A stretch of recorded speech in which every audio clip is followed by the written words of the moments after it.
বন্ধুরা, আমার ছোট ভাই মানসিকভাবে খুব অসুস্থ ছিল। সেটাকে আবার অনেকজনই পাগল বলে থাকে। আমি যখন আমার ছোট ভাইকে ডাক্তারের কাছে নিয়ে গেলাম, ডাক্তার বলল ও যেভাবে চলতে চায় আর ও যা আবদার করে তা পূরণ করতেই হবে, নইলে সে আরও মানসিকভাবে অসুস্থ হয়ে যাবে। তখন তাকে আর চিকিৎসা করে কোনো লাভই হবে না। তারপর আমার ডাক্তারের পরামর্শে আমার ছোট ভাইয়ের সকল কথাই আমি রাখতে লাগলাম। সে যদি বলতো, আপু আমি এখন ঘুরতে যাব, তখন আমি তাকে ঘুরতেই নিয়ে যেতাম। যদি বলতো আমি নতুন পোশাক কিনব, তাও আমি তাকে এনে দিতাম। কিন্তু একদিন রাতে সে আমার কাছে যা চেয়ে বসল, তাতে আমি একেবারে অবাক হয়ে গেলাম। কিন্তু পরক্ষণে এই ডাক্তারের কথা মনে পড়ে গেল, আমার ভাই তো সুস্থ নয়, তার প্রতিটি কথা রাখা উচিত যদি তাকে সুস্থ করতে হলে। কিন্তু সে এখন যা চাইল সেটা কিভাবে সম্ভব হবে? তো বন্ধুরা, সেদিন আমার ভাই কী চেয়েছিল তা জানতে হলে ভিডিওটি শেষ পর্যন্ত দেখতে থাকবেন। আমি কথা দিচ্ছি, আজকের গল্পটি খুবই মজাদার হতে চলছে, তাই গল্পটি পুরোপুরি শুনবে, না হলে কিছুই জানতে পারবে না। এবার চলো মূল গল্পটি আমরা শুরু করি। আমি জারিন, অনার্স প্রথম বর্ষে পড়াকালীন আমার পৃথিবীটা হঠাৎ করেই যেন থেমে গিয়েছিল। আর আমার ছোট ভাই অয়ন, যে সবেমাত্র কলেজের গণ্ডিতে পা রাখছিল, তার পৃথিবীটা যেন উলটপালট হয়ে গেল। আমাদের পরিবারে তখন আমরা তিনজন, বাবা, আমি আর আমার আদরের ছোট ভাই জারিফ। জারিফ ছিল আমার চোখের মণি, অসম্ভব নম্র, ভদ্র আর শান্ত স্বভাবের ছেলে। সে পড়াশোনায় ছিল দারুণ মেধাবী। আমার স্বপ্ন ছিল একটাই, ভাইকে মানুষের মতো মানুষ করে গড়ে তোলা, ওর সব স্বপ্ন পূরণ করা। কিন্তু মা চলে যাওয়ার পর আমার নিজের স্বপ্নগুলোই ফিকে হয়ে গিয়েছিল। আমি পড়াশোনা ছেড়ে দিলাম। বাবা অনেক বোঝানোর চেষ্টা করেছিলেন, কিন্তু আমার মন সায় দেয়নি। আমার তখন একমাত্র লক্ষ্য ছিল জারিফ আর বাবাকে আংলে রাখা। কিন্তু আমি যা ভেবেছিলাম বাস্তবতা ছিল তার চেয়েও অনেক কঠিন। মায়ের মৃত্যুর পর থেকেই জারিফের মধ্যে কিছু অদ্ভুত পরিবর্তন লক্ষ্য করতে শুরু করি। যে ভাইটা আমার সাথে বন্ধুর মতো মিশত, সেই এখন খিটখিটে মেজাজে কথা বলে, প্রায় রেগে যায়। কলেজে যাওয়ার কথা বললেই রাগে, ঠিকমতো খাওয়া দাওয়া করে না। আমি ভালো করে কিছু বলতে গেলেও তার তীক্ষ্ণ উত্তর আমাকে অবাক করে দিত। একদিন রাতে দেখি জারিফের ঘরের লাইট জ্বলছে। দরজায় নক করতেই ভেতর থেকে রাগ মেলায় বলে উঠল, কে? আমি শান্তস্বরে বললাম, জারিফ, আমি তোমার আপু। এখনও ঘুমাসনি? সে দরজা না খুলেই বলল, ঘুম আসছে না আমার, তুমি যাও তো এখান থেকে। তার এই আচরণে আমি ভীষণ কষ্ট পেলাম। মা বেঁচে থাকতে তো জারিফ এমন ছিল না। মায়ের শোক কি তাকে এতটা পাথর করে দিয়েছে?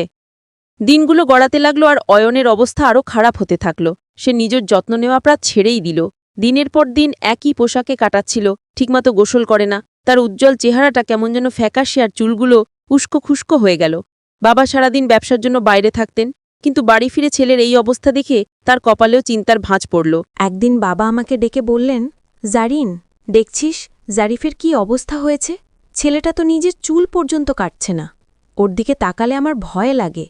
ওকে দেখে মনে হচ্ছে ও যেন অন্য কোথাও রাখতে বাস করছে। বাবার কথা শুনে আমার ভেতরটা কেঁপে উঠল। আমার আদরের ভাইটা কি তবে মানসিকভাবে অসুস্থ হয়ে পড়ছে? মায়ের অভাব কি তাকে এতটাই দুর্বল করে দিয়েছে যে সে বাস্তবতার সাথে লড়াই করার শক্তি হারিয়ে ফেলেছে? আমি আর দেরি না করে আমার এক ঘনিষ্ঠ বান্ধবী মিনার সাথে কথা বললাম। মিনা মনোবিজ্ঞান নিয়ে পড়াশোনা করেছে। সেই শুনে আমাকে পরামর্শ দিল যে, জারিন, দেরি করিস না, জারিফকে একজন ভালো মনোরোগ বিশেষজ্ঞের কাছে নিয়ে যা। আমার মনে হচ্ছে ওর ডিপ্রেশন আর মানসিক আঘাতে ভুগছে। আমি বাবাকে সব খুলে বললাম। বাবা দীর্ঘশ্বাস ফেলে বললেন, ঠিক আছে মা, তুই ওকে ডাক্তারের কাছে নিয়ে যা। ওর চিকিৎসার জন্য যা যা করার দরকার আমরা সব করব। পরদিন আমি অনেক বুঝিয়ে শুনিয়ে জারিফকে ডাক্তারের কাছে নিয়ে যেতে রাজি করালাম। সে যেতে চায়নি, কিন্তু আমি যখন বললাম যে আমার শরীর ভালো লাগছে না, তাই আমি ডাক্তার দেখাতে যাব আর ও আমার সাথে না গেলে আমি একা যেতে পারবো না, তখন সে রাজি হয়ে গেল। সে হয়তো বুঝতে পারেনি যে ডাক্তারটা তারই জন্য। চেম্বারে ঢোকার পর শুরু হলো আমার জীবনের সবচেয়ে কঠিন পরীক্ষা। ডাক্তারের চেম্বারে বসে জারিফ কেমন অস্বস্তিতে ছটপট করতেছিল। তার চোখ দুটো ঘরের চারদিকে ঘুরছিল, যেন সে পালানোর পথ খুঁজছে। ডাক্তার, একজন মধ্যবয়সী ভদ্রলোক, আমাদের দেখে হালকা হাসলেন। আমি তার হাতে আগের সব রিপোর্ট আর প্রয়োজনীয় কাগজ দিলাম। ডাক্তার কিছুক্ষণ সেগুলো দেখে জারিফের দিকে তাকালেন। তিনি খুব শান্তভাবে জারিফকে কিছু প্রশ্ন করলেন, কিন্তু জারিফ বেশিরভাগেরই উত্তর দিল না, অথবা এমনভাবে দিল যা অসংলগ্ন। আমি তার হয়ে উত্তরগুলো দিচ্ছিলাম। ডাক্তার প্রায় আধ ঘন্টা ধরে আমাদের সাথে কথা বললেন। তারপর তিনি জারিফকে বাইরে অপেক্ষা করতে বলে আমাকে একা তার সাথে কথা বলতে বললেন। জারিফ বাইরে যেতেই ডাক্তার আমার দিকে তাকিয়ে গম্ভীর স্বরে জিজ্ঞেস করলেন, ওর এই সমস্যাটা ঠিক কবে থেকে শুরু হয়েছে? আমি বললাম, স্যার, আমার মা মারা যাবার ৩-৪ মাস পর থেকে ওর আচরণে পরিবর্তন আসতে শুরু করে। ডাক্তার মাথা নেড়ে বললেন, দেখুন, আপনার ভাই মানসিক অস্থিরতা এবং পোস্ট ট্রমাটিক স্ট্রেস ডিসঅর্ডারে ভুগছে। মায়ের আকস্মিক মৃত্যু সে কোনোভাবেই মেনে নিতে পারেনি। তার মস্তিষ্ক এক প্রচণ্ড শকের মধ্যে আছে। সে বাস্তবতা থেকে নিজেকে দূরে সরিয়ে রাখছে। আমার বুকটা ধরাস করে উঠল। আমি কাঁপা কাঁপা গলায় বললাম, স্যার, তাহলে এখন উপায় কি? ও কি আবার আগের মতো সুস্থ হতে পারবে? ডাক্তার আমার দিকে তাকিয়ে ভরসা সুরে বললেন, অবশ্যই হবে। তবে এর জন্য আপনাদের, বিশেষ করে আপনাকে, অনেক ধৈর্য ধরতে হবে।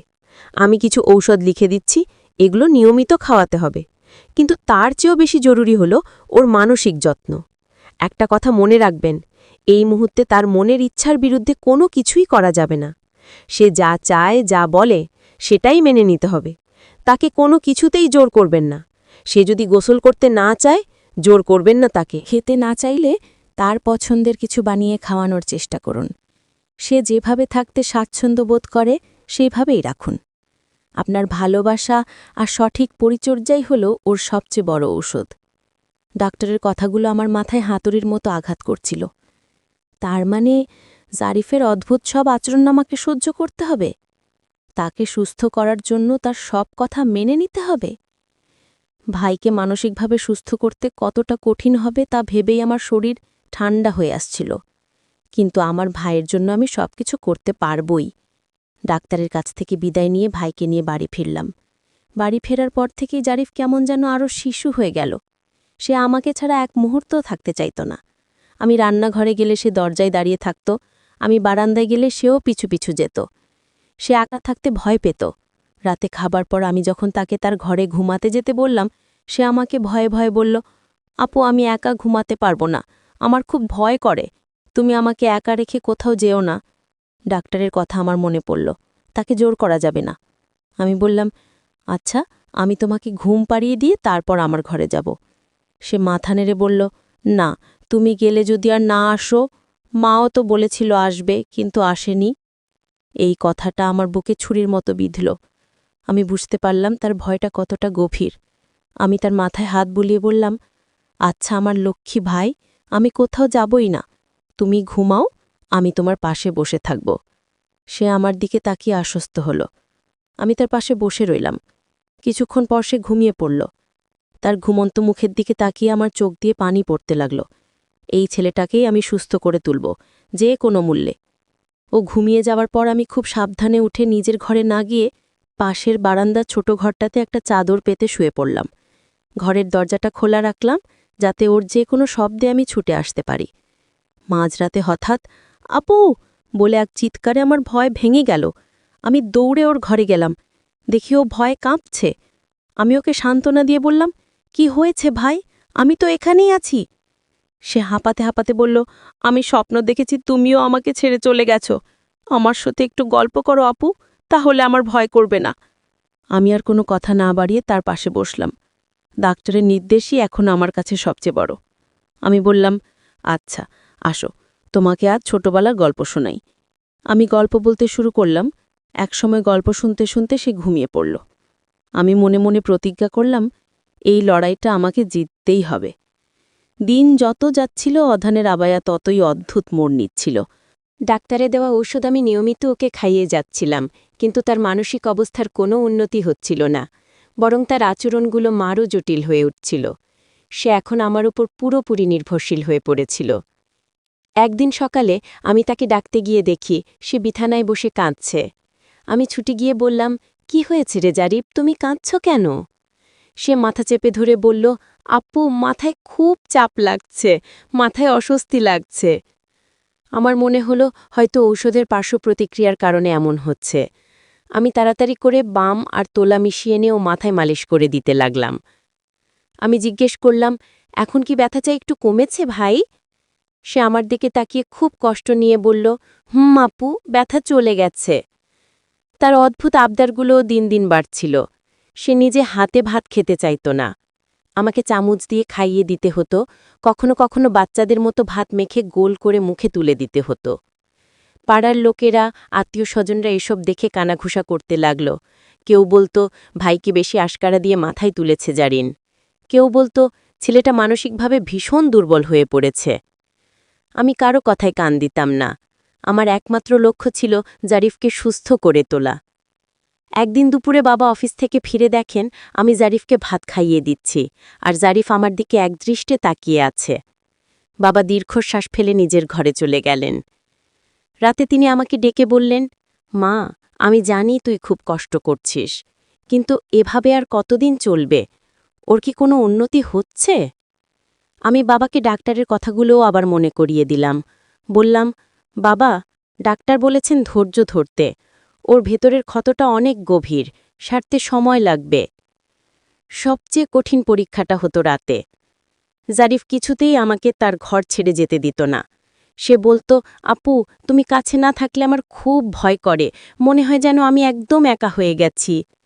মায়ের কথা ভেবে অনেক কষ্ট হয়, তুমি তো আমার মায়ের মতো, তাহলে কেন তুমি আমাকে একা রেখে যাও? তার মুখে মায়ের মতো কথাটা শুনে আমার মনের ভেতরটা কেঁপে উঠত।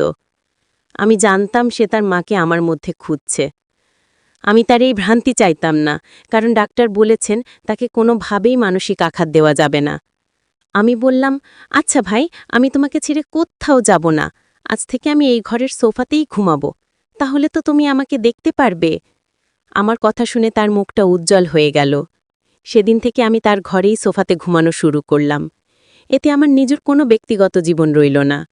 আমার রাতগুলো কাটত বিনিদ্রায়, জারিফের ঘুমের শব্দ শুনে আর তার দিকে তাকিয়ে। বাবাও তার সাথে কথা বলার চেষ্টা করে ব্যর্থ হতেন। একদিন ঘটল এক অদ্ভুত ঘটনা। আমি রান্না করছিলাম, জারিফ রান্নাঘরের দরজায় দাঁড়িয়েছিল, যেমন সে প্রতিদিন থাকে। হঠাৎ সে বলে উঠল, আপু, তোমার কষ্ট হচ্ছে, তাই না? আমি অবাক হয়ে তার দিকে তাকালাম। প্রায় ৪-৫ মাস পর সে আমার কষ্ট নিয়ে কিছু বলল। আমি বললাম, না তো ভাই, আমার কোনো কষ্ট হচ্ছে না। সে আমার কাছে এসে বলল, তুমি মিথ্যে বলছ, আমি সব বুঝি। আমার জন্য তুমি নিজের জীবনটা নষ্ট করছ।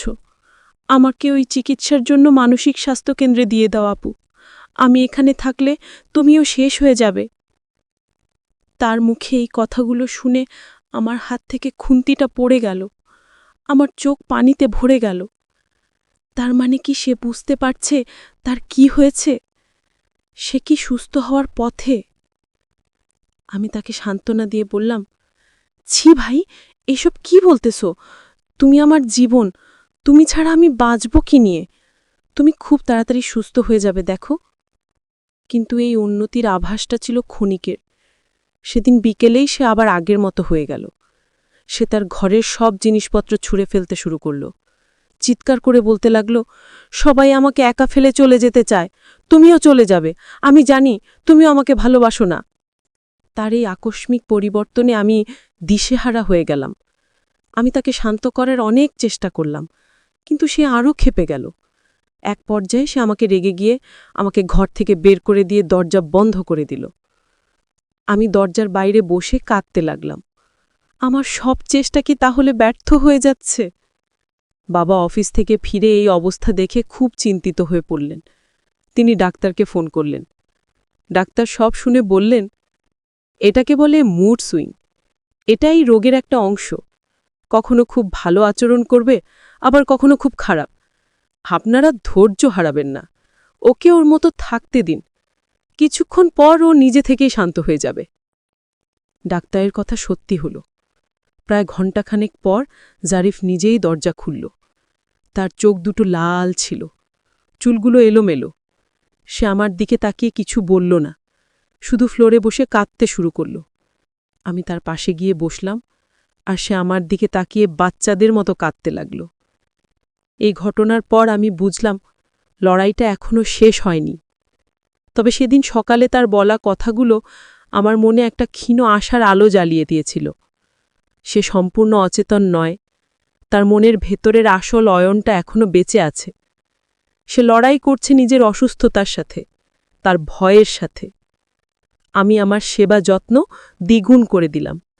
আমি তার সাথে তার ছোটবেলার অ্যালবাম দেখতাম, তার পছন্দের লেখকদের বই পড়ে শোনাতাম, তার প্রিয় গানগুলো হালকা ভলিউমে চালিয়ে রাখতাম।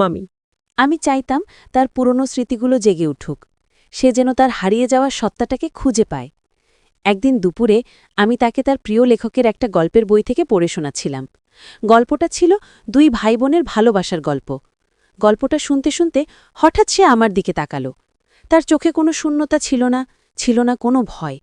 সে দৃষ্টিটা ছিল আমার সেই পুরনো ভাইয়ের দৃষ্টি। সে খুব শান্তভাবে বলল, আপু।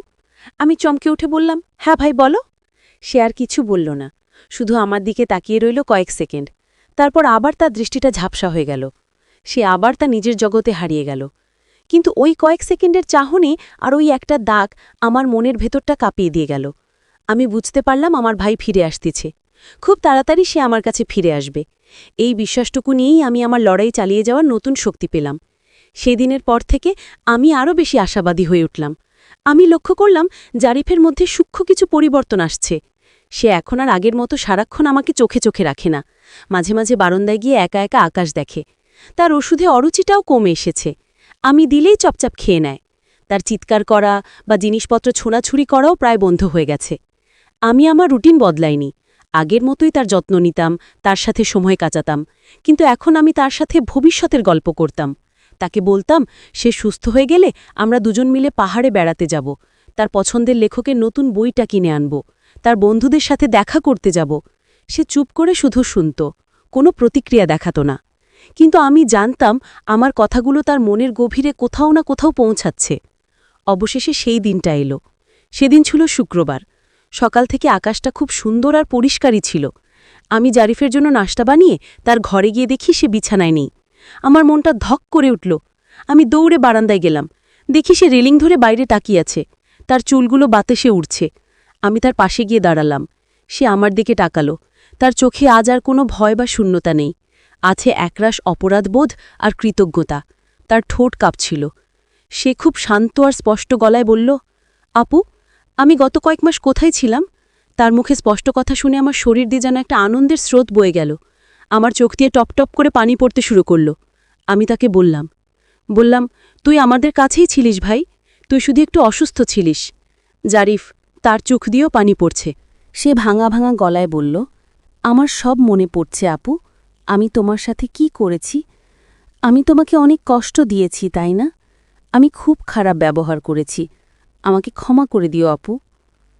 আমি বললাম, এসব কি বলতিস? তুমি কিছুই করনি। যা হয়েছে তা তোমার অসুস্থতার কারণে হয়েছে। তুমি ইচ্ছে করে কিছুই করনি। দেখো, তুমি এখন সম্পূর্ণ সুস্থ। এটাই আমার কাছে সবচেয়ে বড় পাওয়া। বাবা আমাদের কথা শুনি ঘর থেকে বেরিয়ে এলেন। জারিফকে সুস্থ দেখে তিনি দৌড়ে এসে ওকে বুকে জড়িয়ে ধরলেন। বাবা ছেলের কান্নায় সেদিন আমাদের বাড়ির বাতাস ভারী হয়ে উঠেছিল। কিন্তু সেই কান্না ছিল দুঃখের নয়, ছিল পরম আনন্দের। কিছুক্ষণ পর জারিফ নিজেকে সামলে নিল। সে আমার দিকে তাকিয়ে বলল, আপু, তুমি আমার জন্য যা করেছ সেই ঋণ আমি কোনোদিন শোধ করতে পারব না। মা আমাকে জন্ম দিয়েছেন, আর তুমি আমাকে নতুন জীবন দিয়েছ। তুমি শুধু আর্থার যেন নও, তুমি আমার মা। তারই কথাটা শোনার জন্যই আমি হয়তো এতদিন ধরে অপেক্ষা করছিলাম। আমার সব কষ্ট, সব ত্যাগ আজ সার্থক হয়েছে। এর পরের দিনগুলো ছিল স্বপ্নের মতো। জারিফ খুব দ্রুত নিজেকে গুছিয়ে নিতে শুরু করল। সে আবার পড়াশোনা শুরু করার সিদ্ধান্ত নিয়েছিল। তার পুরনো বন্ধুদের সাথে যোগাযোগ করল। আমাদের বাড়িটা আবার আগের মতো প্রাণ ফিরে পেল। একদিন বিকেলে আমি আর জারিফ আমাদের মায়ের কবরের পাশে গিয়ে দাঁড়ালাম।